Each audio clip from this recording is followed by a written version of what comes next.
Welcome to the Cinephile Hissy podcast, the tirade-filled movie debate podcast hosted by two film critics, cool dads, and struggling, soon-to-be on summer break teachers. We've got one guy is almost there. By the time you hear the show, he'll be on summer break, but it doesn't count because we're recording it now.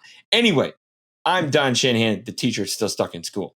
And I'm Freebird Willie Johnson. I am free. I am on summer vacation, so suck on that. Oh, I can smell your butane lighter swinging in the air as we speak. That's amazing. Folks, we're damn glad to have you. This is all for tantrum's sake, where shared passions and high fives wash away any place for hate. In the end, we encourage you all to love what you love. But for now, the gloves are off and the hissy fit is on. But wait, we actually agree on a movie. This week, we're talking about Emma Stone's brand new vehicle, Cruella, playing on Disney Plus and on whatever they call their premium service. It is recommended by, I guess, me, kind of said, let's bring this to the table. You saw the movie after me and said, let's do it. Our format is this. The recommended lover, I guess that gets to be me for goes first. They get 5 uninterrupted minutes to shower their praise and state their high-minded case. The hater, but not a hater this time, the agreeing second party, follows with 5 uninterrupted minutes of their own to present their counterpoints with any manner of intellectual scorched earth, because will burn this movie down in a good way. After that, we open up for 15 minutes of shared discussion where the hissy fit really gets chippy, but again, it's a rare occurrence. But we kind of built this up with a little bit of Emma Stone and La La Land. We built this up with a little bit of villain origin story with Joker. So we got a double love edition of Cruella. Folks, we hope you got your judge's scorecard because everyone wins. Folks, let's go. Welcome to Cinephile Hissy Fit. Will, how are you doing today? You lucky son of a bitch who's on summer break. Yes, I am basically watching like 3 movies a day at this point because I have nothing to do. Living the dream. Until summer school. I'm going to be teaching summer school. They so got you. I got like 2 weeks. I got like 2 weeks off. So I am making up for as much as possible. I'm going to the movie theaters to see movies. I'm renting movies. I'm using every streaming service you can imagine. I am just parking my ass and sleeping and inhaling movies. So I haven't fed the kids in about 5 days, but whatever. You know, no big deal. They'll scrounge. They'll find stuff. But man, they'll figure it out. Man, they'll figure it out. You are a lucky fucker. I love my job and I'm doing great with it. I got 2 more days. It's like school picnic day and then kind of school trip day. So not anything really instructional or difficult like that. But as the tech guy, there's always something for me to kind of chase and do. Got graduations and celebrations and streaming audio and streaming video and stuff. There's always something for me to do. So I'm close. I can smell the finish line. So we'll see how this goes. All right.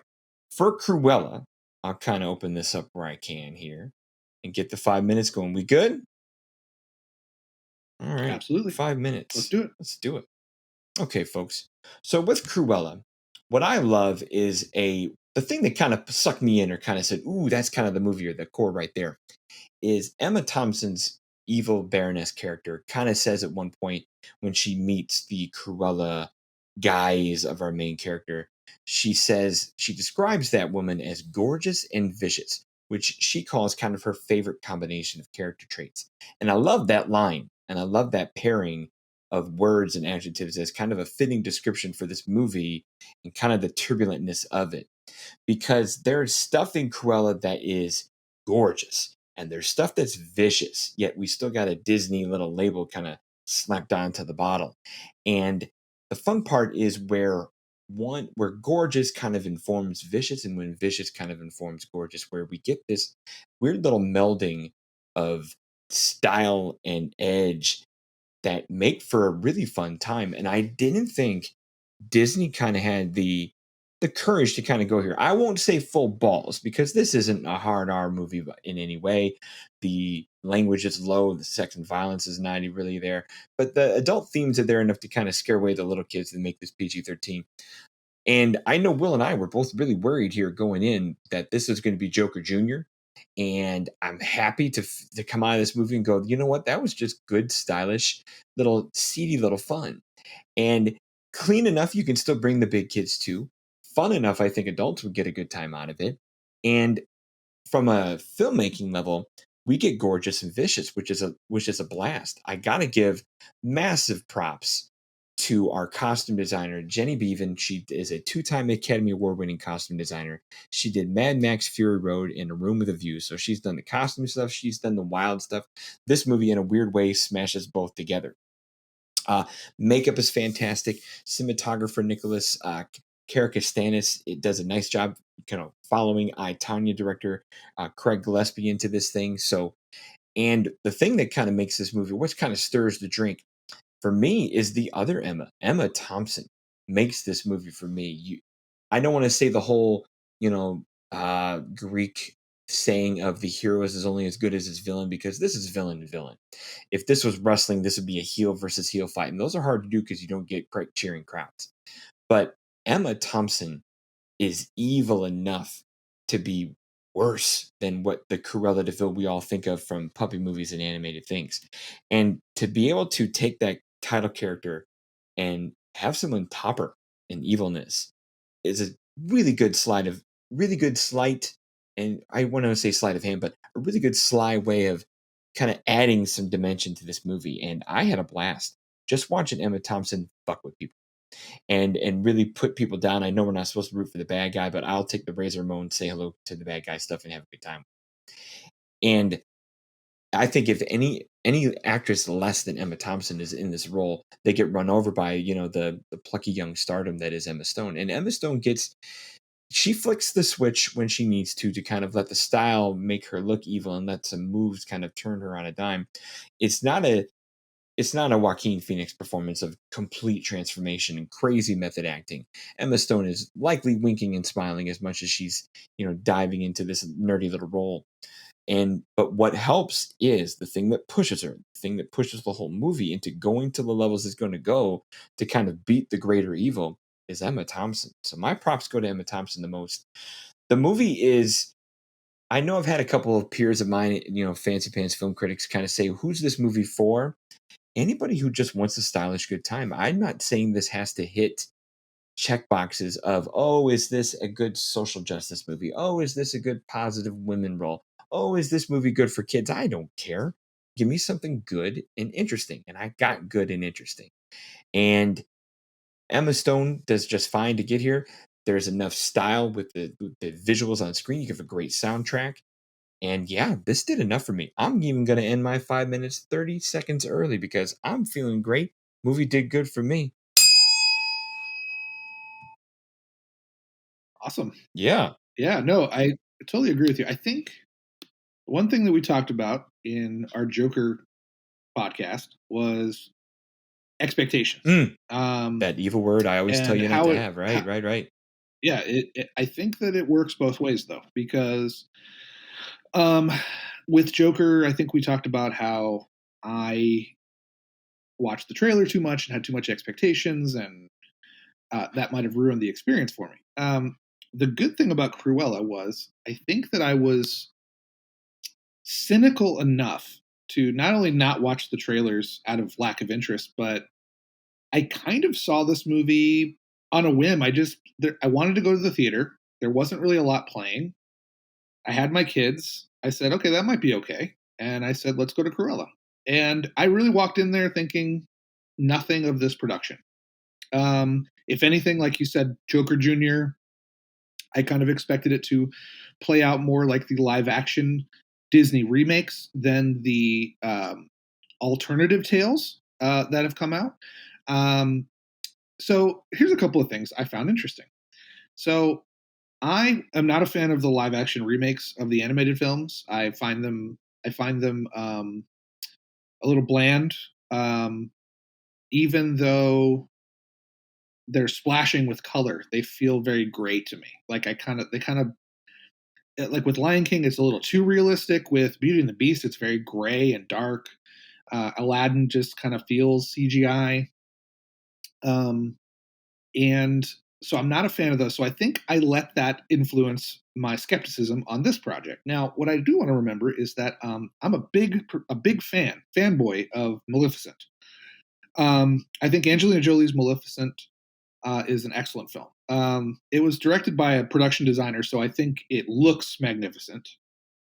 But it also did a lot of great things that I think maybe people are expecting of Cruella in terms of social commentary. There was a lot of stuff in Maleficent about power dynamics. There was a lot of rape analogies in it. Um, a lot of powerful stuff that you could still show kids. One thing that I'm still shocked by is that Maleficent is rated PG, which is shocking to me because it's very visceral. It's got dragons. It's got scary witches. It's got heavy stuff. Um, but so Cruella being PG-13 might have been the one thing that made me go, okay, all right, maybe they're going to push an envelope here. Um, they do to a degree. I've been reading a lot of stuff online from articles that a lot of people are expecting the origin story, kind of like an X-Men origins of Cruella. But this is more of a, like Maleficent, more of a reboot of the character, um, giving you a different perspective um, of what the characters are about. So I think that PG-13 rating is kind of what tipped me off that maybe they're going to do something different here. And I have to say that there were a number of things in the feel of this movie that made me think that this isn't just a cash grab. This isn't just a um, you know cheap character study that they can sell more merchandise. I'm sure they'll sell merchandise, but they always do. But this felt like an authentic emotional project. One of the things that tipped me off to this was their selection of music. The soundtrack to this isn't just it isn't the lazy, like, whenever you see a Vietnam picture and you get CCR playing, Mm-hmm. and you're like, okay, we've heard that 100 times. This is actually a very deep, curated musical showcase of the time period. They pick some really good stuff and stuff that I was not expecting to hear in a Disney film. I mean, they played Queen's Stone Cold Crazy, which is my favorite Queen song. It's one of their most metal songs. They also played some Black Sabbath in this, which gave me so much respect for the production. I was just like, they're playing Black Sabbath in a Disney movie? This is fantastic. Um, so the music is excellent. Um, a lot of people that maybe follow me on Letterboxd or kind of know me lately, I'm kind of been in low budget hell for the last couple months. I've been kind of appreciating more practical stuff, which is weird for me because I'm the Marvel guy who, those movies cost $300 million.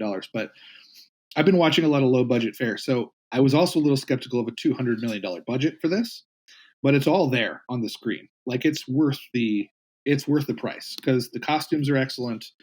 The music licensing must have cost $1 trillion. Um, but it's a good film, and while it doesn't tackle the maybe the social commentary that Maleficent did, I think it does a good job of showing a strong female character progressing through a world that is often going against her. There's no easy path for the. Yeah, I'm with you there. No, I gotta extend where you're at with the music.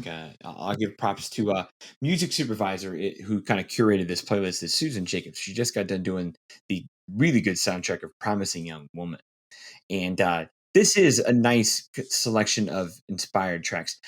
I think a couple of them, I have to admit, kind of like kind of bludgeon the cue of like signaling an over obvious statement or happening in the movie where some feel a little blunt. They're cool, inspired choices you maybe haven't seen before, but they're like, okay, now you're hitting the nail a little, little too much on the head. Hmm, Or sure.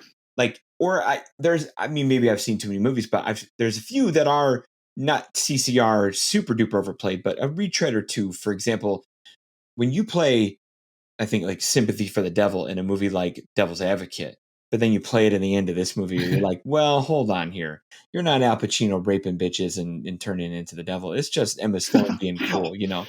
So Yeah. yeah, so okay, good try. Maybe, right cue. I don't know if you really went there all the way in that kind of movie. So, but no, for the most part, that's a really good soundtrack. Something I was minorly disappointed with music wise is I love the composer normally is Nicholas Bertel. He does a lot of Barry Mhm. Jenkins's work. He did Moonlight. He did If Beale Could Talk with, and he's got a very jazz background where he puts that that muted trumpet in, kind of really makes soulful good music. I don't know if he's the right kind of guy for this vibe where the score felt more washed out by the soundtrack, and I'm very glad for that because I think his jazzy clashes with kind of the rest of the vibe. So not bad. Yeah, saved by the soundtrack for sure in that kind of tone. Yeah, well, yeah, and the fact that they throw out so much stuff. I mean, you're going to get a dud here and there Hmm. with something obvious, but they have so Yeah, much music. I it's mean, solid. It's like, $200 million picture. I'm wondering how many millions they spent on the oh yeah, music, because because I know that they spent millions on the costumes. there's easily, compared to most soundtracks that make it onto vinyl or CD, like there's easily 35 tracks of music in this movie, let alone the 12 that'll probably make the Yeah, soundtrack. this is like a unlike Guardians of the Galaxy, which took, I think, popular songs, but maybe more underground popular Yeah, songs of that definitely, era, definitely. because they couldn't take that risk. Hmm. This is basically saying this is the greatest hits, but this is a well curated one. Yeah. So I like that about the music, but the style too of the Hmm. film. We talked about Craig Gillespie off the podcast. We were talking about his filmography, which is very varied. It's Oh all over the yeah. place. Not in a bad way. Mm. It's just he dips into genres like Lars and the Real Girl, the Fright Night remake. You said Mr. But Woodcock. he also did I, Tonya. Mr. Woodcock at the same year he did Lars and the Real Girl, which is Wow. very Yeah. strange. But the style of I, Tonya feels like it's carried over into this film in terms of the confidence of the direction. Yeah. Um, I, Tonya was kind of a revelation because it felt so sure of itself Hmm. for this type of story it was telling, and I feel Cruella has the same I confidence. agree.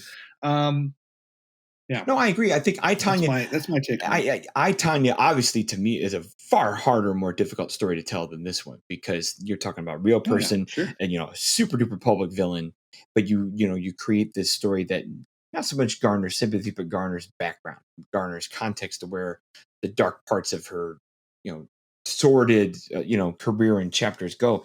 This movie gives a lot of latitude to take that kind of angle and make your own sordidness. Now you're not going to do it to an R-rated level of I, Tanya, but yeah, this is not basic in terms of, oh, this is going to be so simple. We just have this weird little girl who gets mad at puppies and she wants to chase him, chase him, chase him. This was not a simplistic narrative, and I was really pleased about that. And I think that's where the props can kind of go to. I'm trying to remember the screenwriters on this. I think it's like the people who did The Favorite, where it's like, oh yeah, here we go. So the two screenwriters who put this together were Tony McNamara, who did The Favorite, so which is a ballsy, crazy movie of super Oh duper yeah, sure. darkness and sharp dark comedy and all that, and then you wash it down with like the Dana Fox who did like The Wedding Date and some simple easy stuff, and then there's story pieces that are listen to this mix. That's the screenplay. The story, story conceived by or story credits come from Aline Brosh McKenna, who did The Devil Wears Prada and We Bought a Zoo. So you got little acid, little cute. Then you, Makes sense. right, Makes right, sense. especially The Devil Wears Prada stuff. And then you have Kelly Marcel, who did 50 Shades of Grey and Venom. And then you have like a Yeah, TV actor like Steve yeah, Zissou, who does like Togetherness, so like you know, quirky bits of people intersecting, which feels like where you get the supporting characters into play. So a weird little yeah, writer's room here, which I had to be a blast in rehearsals. So yeah. And I think that they handled the tone pretty well. That's where the confidence of the direction comes in because I never felt like I was being flip flopped mhm. between. I would say and we might get into some spoiler territory here, but I think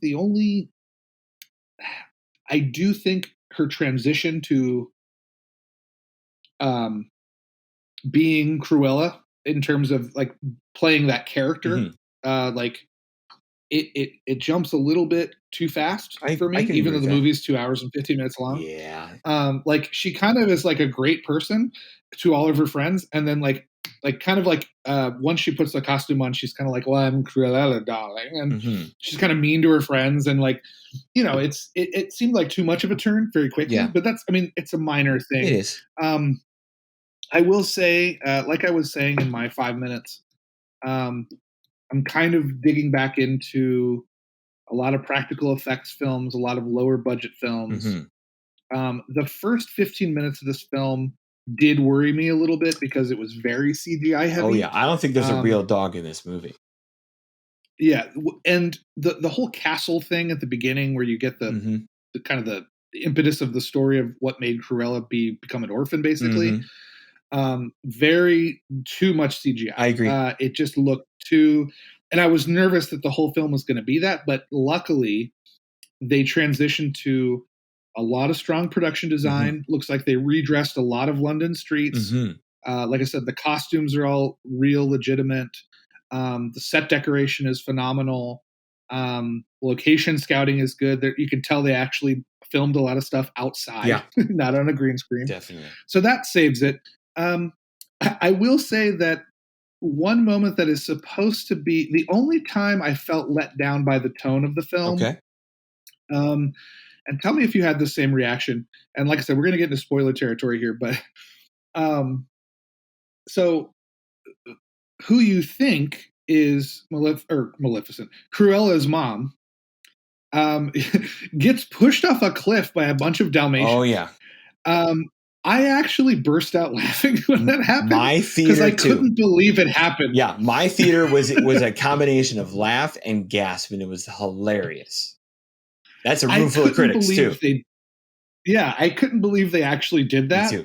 And because of the heavy CGI, it's dark, it's foggy, it's masked enough where I think your PG-13 rating solely comes from that moment.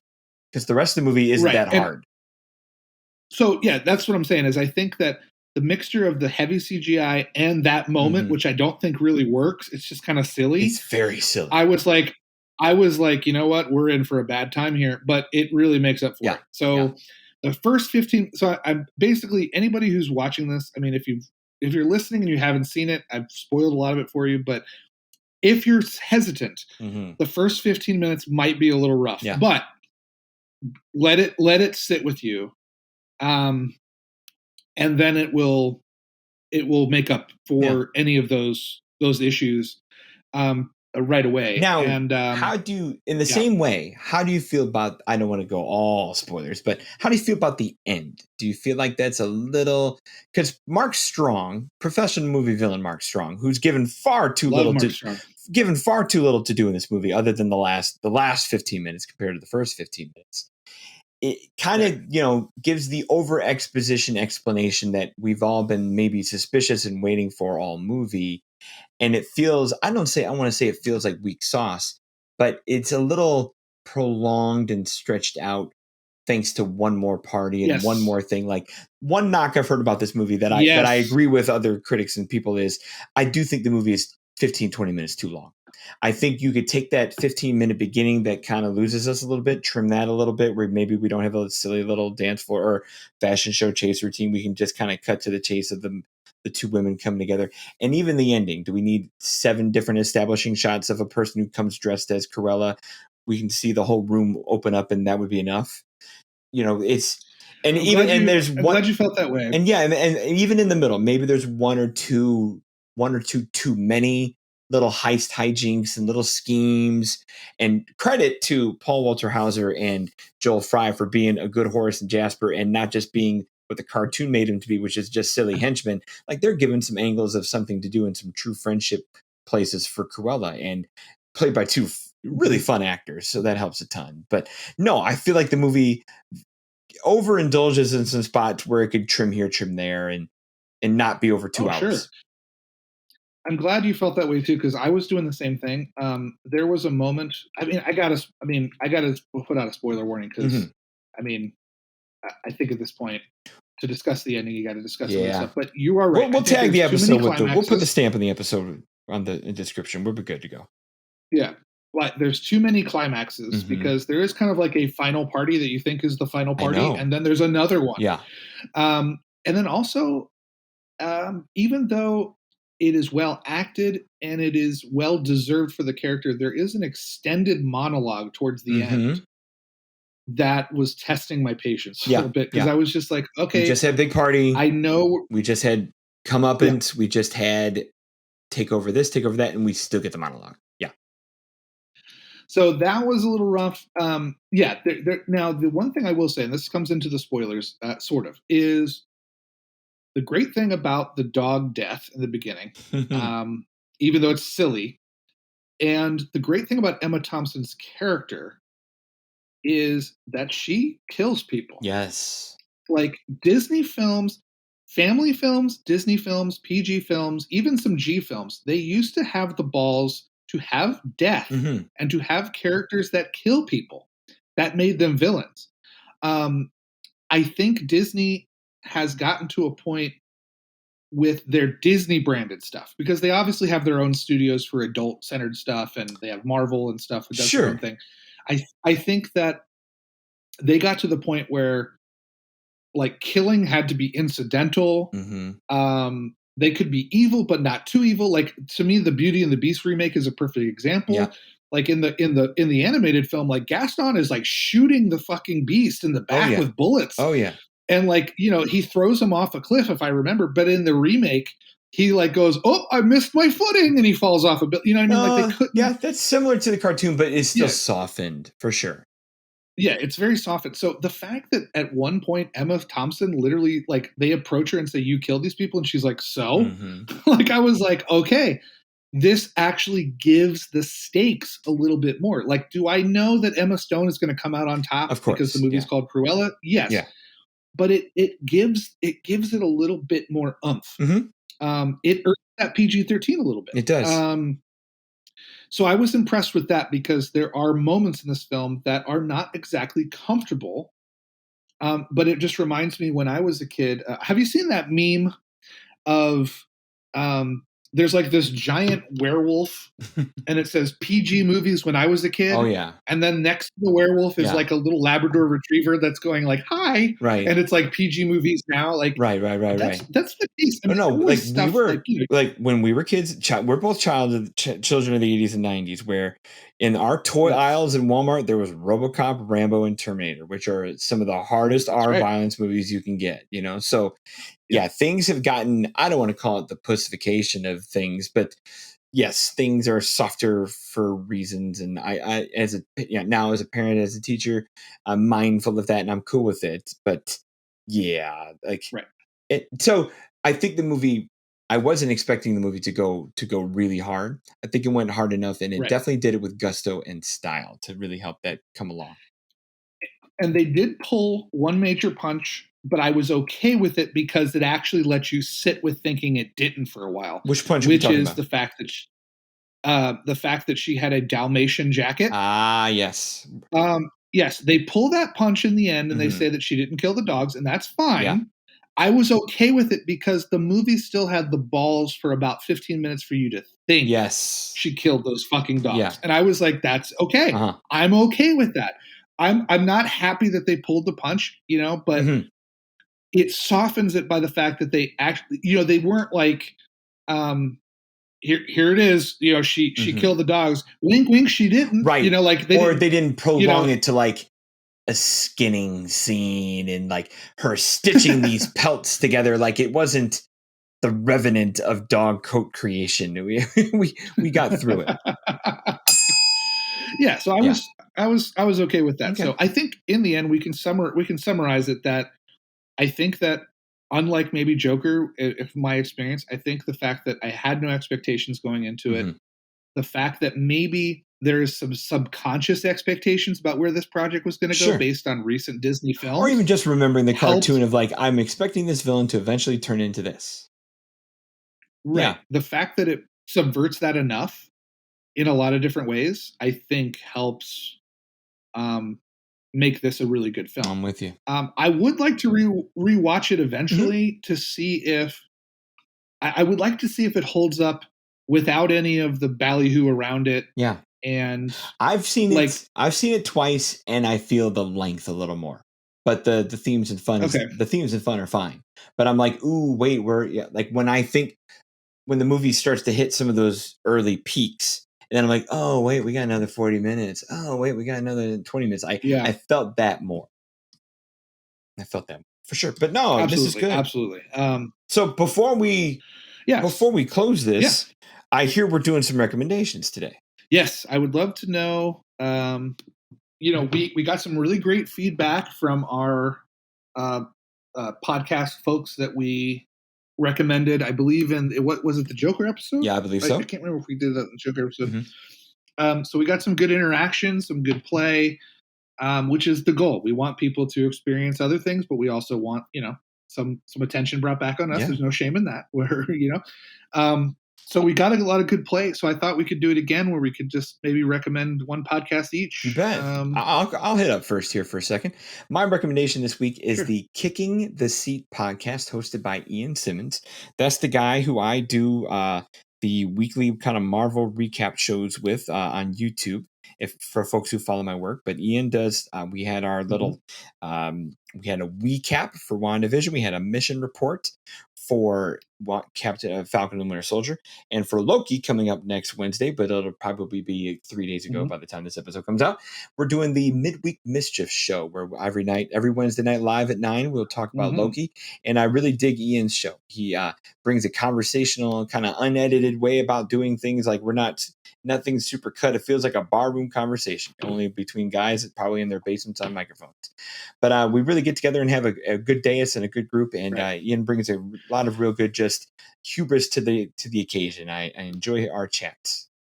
So Kicking the Seat podcast. Kickseat.com. Kicking the Seat. Kicking the Seat. And I will be, once this episode airs, I will make sure to plug these shows through their Twitter handles and Facebooks and all that fun stuff so you can find them. Mine is, this is a podcast. Now, this podcast was really responsible for getting me into the film scene here in Phoenix. I was always a film lover, but I kind of did it on my own. But I stumbled upon a couple of friends through mutual events that I went to, and they invited me on this podcast to talk about a number of issues. I've been on 3 episodes, and that's not a lot because they literally have over 500 episodes at this point. They are very prolific. It's called the BS Movies Podcast. BS standing for Brian and Shelley. Cool. Brian and Shelley are local here in Phoenix. They're fantastic curators of film. They do a lot of live screenings of shows. They do like a lot of live podcasts, but they also do a lot of themed stuff. And they have over 500 episodes. And it's a great show. I mean, you can find so much stuff to talk about on there, and they go all over the place. They are horror people. First and foremost, but they are so knowledgeable about everything with film. I mean, they've forgotten more stuff than I know. So if you want to give BS Movies Podcast a shot, they are on all the major services. And if you want to find the episodes with me, when I'm sure Don remembers this, but there was some ballyhoo a couple years ago about Martin Scorsese and what real cinema is. And BS was the first ones to ask me. They said, okay, we're going to do an episode on if Marvel is true cinema. Do you want to do it? And I said yes. And they probably regret it to this day because it was like a 20-hour episode of me just waxing philosophical about the MCU. But there is an episode on that. I also did a Chadwick Boseman episode with them when he died. We did kind of a Chadwick Boseman retrospective on his career, which of course features MCU stuff. So I was kind of the expert on that area. And then I was actually lucky enough to do one of their live shows on the road. We did a Ferris Bueller's Day Off live screening. Oh, nice! And I was a guest host on that. So as a Chicago, really as a Chicagoan, I approve. Yes, that was very fun. We had a lot of trivia about Chicago in that for our trivia contest. Children, please. So it's worth checking out, but all their episodes are worth checking out. So. Cool. All right, let's close this out, Will. Absolutely. So follow us on Twitter at Cinephile Fits and on Facebook at Cinephile Hissy Fits Podcast. You can also find both me and Don on Letterboxd.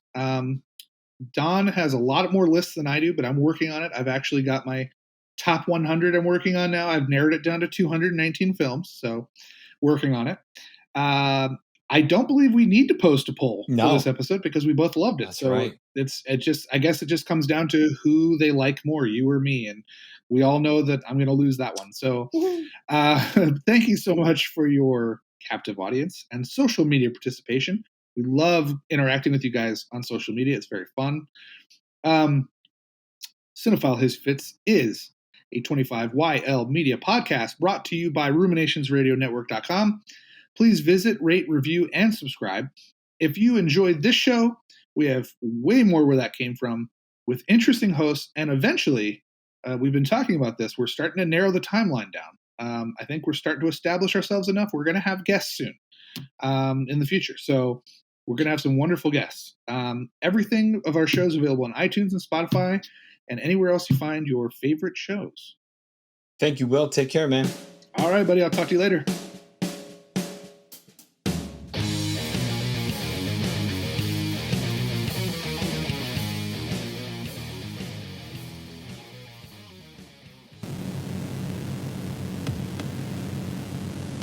The year is 2043. You're playing fantasy football. It is championship week. You're trying to set your lineup and you don't know what to do. Robert Griffin IV and his top target, Will Fuller VI, have carried you all season, but they're facing a London Jaguars team that has the top defense in the league. Your other quarterback is a 66-year-old Tom Brady who's playing against the much more manageable Toronto Bengals. So you turn to Nick and Elijah of the 25 Yards Later podcast, a production of Sports Obsessive and Ruminations Radio Network. Be a champion. Listen and subscribe wherever you get your podcasts.